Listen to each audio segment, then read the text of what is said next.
जगभरातील ख्रिस्ती धर्मियांसाठी आता एक आनंदाची बातमी. पोप फ्रान्सिस यांना रुग्णालयातून अखेर डिस्चार्ज मिळाला. त्यांनी रुग्णालयातूनच बाहेर जमलेल्या अनुयायांना दर्शनही दिलं. अनुयायांनी त्यांना पाहताच आनंद व्यक्त केला. पोप फ्रान्सिस यांना काही दिवसांपूर्वी निमोनिया झाला होता. त्यांच्यावर रुग्णालयात उपचार सुरू होते. 14 फेब्रुवारीला त्यांना रुग्णालयात दाखल करण्यात आलं होतं. 88 वर्षीय पोप फ्रान्सिस यांनीही अनुयायांना पाहताच हात उंचावून त्यांच्या अभिवादनाचा स्वीकार केला. पोप यांच्या तब्येतीस आराम पडावा यासाठी व्हॅटिकन सिटीसह जगभरातील ख्रिस्ती बांधवांनी प्रार्थना केली होती. पोप फ्रान्सिस यांच्या दोन्ही फुफ्फुसांमध्ये निमोनिया पसरला होता.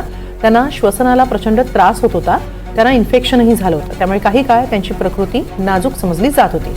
मात्र आता त्यांना रुग्णालयातून डिस्चार्ज देण्यात आलाय.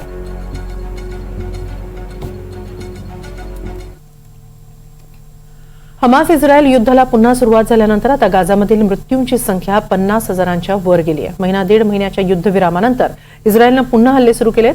रविवारी गाझापट्टीवर झालेल्या नव्या हल्ल्यात किमान 26 पॅलेस्टिनींचा मृत्यू झाला. यात हमासच्या एका राजकीय नेत्यासह काही महिला आणि लहान मुलांचाही समावेश असल्याची माहिती गाझाच्या आरोग्य विभागानं दिली आहे.